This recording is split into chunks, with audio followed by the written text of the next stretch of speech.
Mesdames et messieurs, assalamu alaikum et bienvenue dans le 19h30 sur la télévision Al Bayan. Nous sommes mercredi 14 février 2024, correspondant au 4 Sha'ban 1445 Hégire. Voici les principaux titres de ce journal.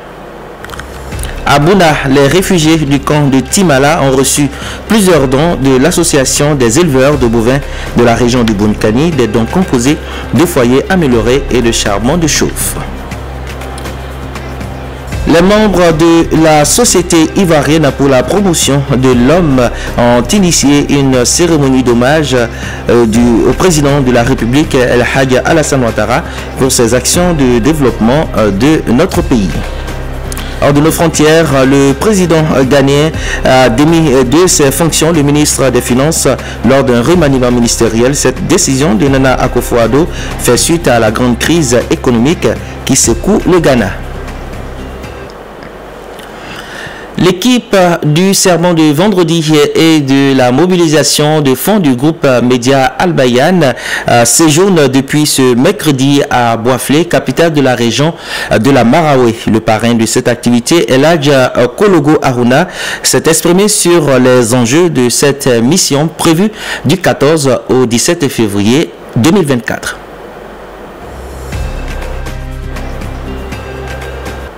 Le jour que nous attendions tant est arrivé. Al Bayan à Boaflé avec l'équipe d'Adjumant Bokoum.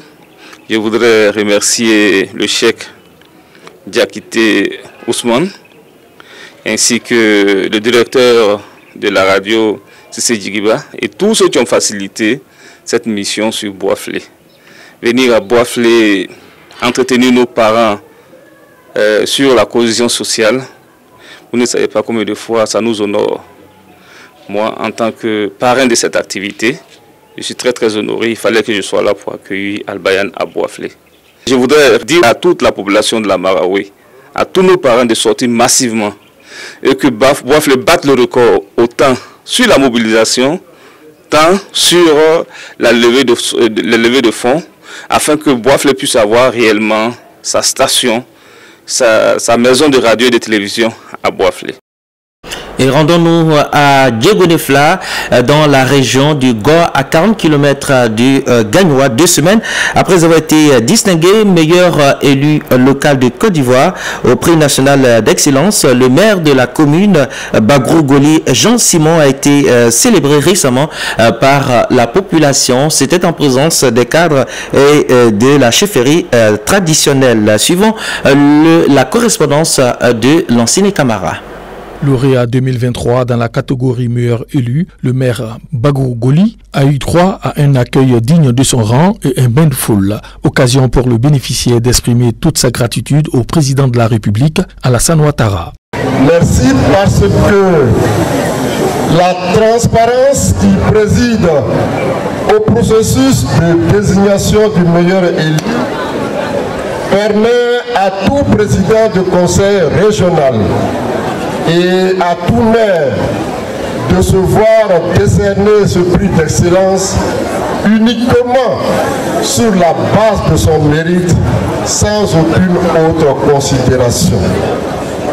Le chef des chefs Doumé, au nom des populations, a salué cette distinction tout en invitant le maire à continuer sur cette lancée. C'est vraiment un travail bien fait et vraiment je dis merci au gouvernement. Il a désormais une pression sur lui parce que il doit donner davantage pour glaner encore d'autres lauriers pour l'honneur de Diegonefla, pour le peuple, pour ses parents que nous sommes. Le prix national d'excellence est une tribune privilégiée pour rendre un hommage mérité aux Ivoiriens qui se font distinguer par la qualité de leur travail dans tous les secteurs d'activité de notre pays. Il a été institué depuis 2013 sous la houlette de feu Premier ministre Amadou Gon Coulibaly.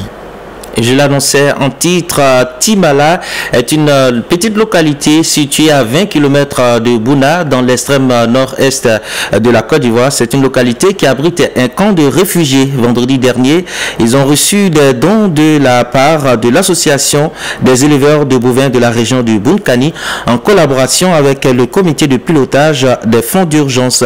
Ces dons sont composés de foyers améliorés et de charbon de chauffe pour réduire la pression sur les ressources naturelles. Le reportage de Alassane Ouattara.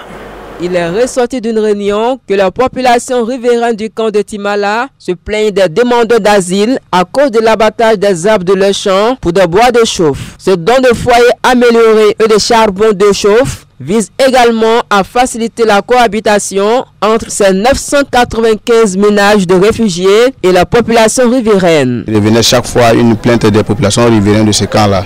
Et donc la solution qu'on a prise ce jour-là, c'était vraiment de réfléchir à doter vraiment ces ménages-là de foyers améliorés. C'est puis pourra vraiment réduire un temps ça peu la pression sur l'environnement et également de faciliter la cohabitation entre les habitants du camp et les villages riverains. Le préfet de région a invité ses demandeurs d'asile à utiliser ces foyers améliorés et à se détourner de l'abattage des arbres afin d'éviter des conflits. Éviter de rentrer dans les champs des gens. On vous l'a dit, le fait que vous soyez demandeur d'asile ne fait pas de vous des gens qui sont au-dessus de la loi de Côte d'Ivoire. Donc, de grâce, arrêtez de rentrer dans les champs des gens. Les réfugiés ont réceptionné ce don avec joie et s'engagent à respecter les consignes du préfet de région. Je suis très content de ce que le geste qu'ils ont fait pour nous aujourd'hui. En tout cas, on les remercie beaucoup. En tout cas, on va suivre les conseils du préfet. Il nous a donné des charbons et puis des fourneaux.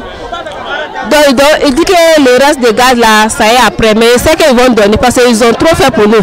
Donc, on vous remercie pour tout ce que vous faites pour nous. Ce don de foyer amélioré et de charbon de chauffe aux demandeurs d'asile s'inscrit dans le cadre du projet Résilience de la population sur le territoire transfrontalier, coordonné par Acting for Life et financé par le Centre de crise et de soutien du ministère de l'Europe et des Affaires étrangères de la République française.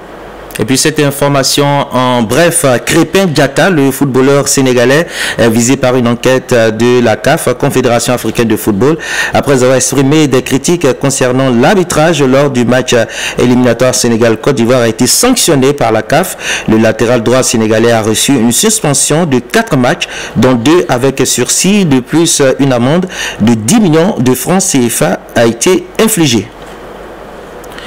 Odiéné a bouclé la série des festivités sportives lancées dans la ville avec une grande mobilisation le dimanche 11 février à quelques heures du coup d'envoi de la finale Nigeria-Côte d'Ivoire. Le match des supporters s'est joué sur les routes avec une belle ambiance. Retour sur les moments marquants de cette manifestation en compagnie de Ahmed Bakayoko. Le dimanche 13 février 2024 restera à jamais gravé dans la mémoire sportive d'Odiéné, tant les populations ont marqué d'une pierre blanche cette journée.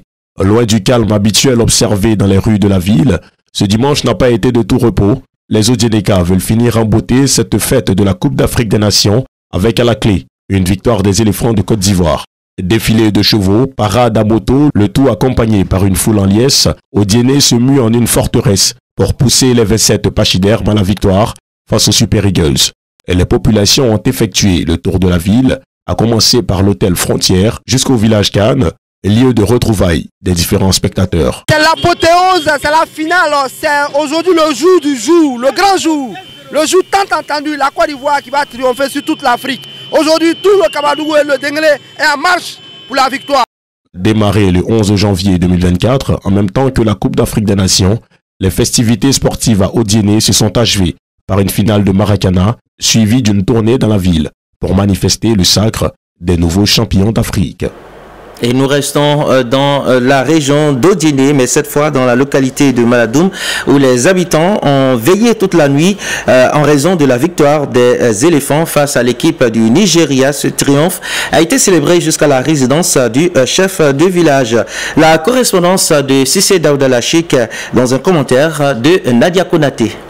C'était l'ambiance des grands jours à Manadoun. Les populations ont pris d'assaut les rues pour laisser exploser leur joie après la victoire des éléphants. Pour le chef du village, les joueurs ont montré leur abnégation et un impressionnant don de soi pour remporter cette couronne continentale. Il a également profité de l'occasion pour saluer les efforts du chef de l'État dans la réussite de la compétition. Des festivités qui se sont suivies jusqu'au lendemain où les populations ont également partagé un repas pour symboliser cette réussite des éléphants de Côte d'Ivoire. La Société ivoirienne pour la promotion de l'homme n'a pas attendu le sacre des éléphants pour rendre un hommage appuyé au premier supporter ivoirien, le El Hadj Alassane Ouattara, président de la République de Côte d'Ivoire. C'est pour ses actions en faveur du développement et de la stabilité dans notre pays que le président a été remercié samedi dernier dans la commune d'Abobo. Sissé Bangali Benkone et Mariam Doukouré. À la tête du pays depuis bientôt 15 ans, la Côte d'Ivoire connaît une forte croissance tant au niveau économique qu'au niveau des infrastructures qui facilitent le bien-être des populations ivoiriennes. La Société ivoirienne pour la promotion de l'homme a décidé d'initier une journée d'hommage au président de la République, Alassane Ouattara. Nous sommes dans une société et la vie en société va avec la paix et le développement. Et donc, la personne qui nous garantit cette paix et ce développement, il est important de célébrer la personne, de lui dire merci et de l'encourager dans son œuvre. Il fait beaucoup pour la Côte d'Ivoire et il est important que les Ivoiriens le lui reconnaissent. Donc, ce matin, toute la population de la SCPH, nous sommes réunis pour préparer, n'est-ce pas, cet hommage-là pour le samedi prochain, le samedi 17 février 2024. De 17h à 17h05, nous allons l'applaudir pour lui dire que nous saisissons l'importance de son action sur le terrain. Tout le monde voit ce que le président fait. Hein? Tout le monde voit. On n'a même pas besoin qu'on nous dise. Mais s'il y a quelqu'un au moins pour rappeler d'autres, ça nous va droit au cœur. Le président il est en train de travailler. Et tout le monde voit. Il fait de son mieux. Surtout avec le problème de la CAN. En tout cas, il a fait un boom. Les étrangers qui viennent, tout le monde est content. Bon, avec nos joueurs aussi qui sont en train de se débattre. Vraiment, il faut féliciter Alassane Ouattara, l'encourager pour ce qu'il est en train de faire. Parce qu'il y a d'autres pays, ça ne se passe pas. Hein. Mais ici, au moins, on a la paix, on reçoit les étrangers, tout le monde est content. La Société ivoirienne pour la promotion de l'homme a pour mission l'éducation à la citoyenneté et la lutte contre la pauvreté. Elle existe depuis 2013. Je vous invite à présent à découvrir l'actualité africaine dans le tour d'horizon proposé par la Vénère. Et bouclons ce journal avec le rappel des principaux titres. À Bouna, les réfugiés du camp de Timala ont reçu plusieurs dons de l'association des éleveurs de bovins de la région du Bunkani. La Société ivoirienne pour la promotion de l'homme rend hommage au président de la République, Alassane Ouattara, pour ses actions de développement. Et puis le président ghanéen démet de ses fonctions le ministre des Finances. Cette décision fait suite à la grande crise économique qui secoue le Ghana. Ce journal a été préparé par Ouattara Mohamed et réalisé par Hassan Metongra et son équipe. Merci de votre aimable attention. L'actualité se poursuit en ligne sur nos plateformes digitales, le site web et les réseaux sociaux. Bonne suite de programme sur la télévision Al Bayan. Wassalamu alaikum wa rahmatullahi wa barakatuh.